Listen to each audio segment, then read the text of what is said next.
చేసుకుంటున్నది ఇందులో షేర్ చేస్తున్నాను.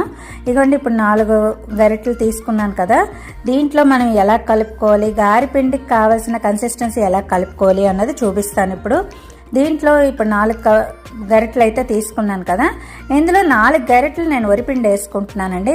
ఇలా ఎక్కువే పెద్ద గరిటె నేను తీసుకున్న గరిటెతో ఇలా 4 గరిటెలు వరిపిండి వేసుకుని మనం మిక్స్ చేసుకుని చూసుకోవాలి. అంటే మనకి కన్సిస్టెన్సీ తగ్గట్టు మనం చూసుకోవాలి. నాకైతే 4 గరిటెలకి 4 గరిటెలు సరిపోయి.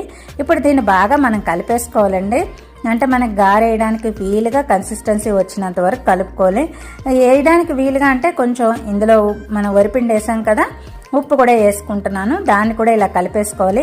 మరి పొడి పొడిగా కాకుండా మనకి కొంచెం గారెకి వీలుగా వేయడానికి వచ్చినంత పిండి ముద్ద అయితే మనం ఇలా కలుపుకోవాలి. ఒకవేళ మీకు పొడిగా అనిపించినా సరే ఇంకో గరిటె ఇడ్లీ రుబ్బు వేసుకోవచ్చు. ఇప్పుడైతే నాకు మొత్తం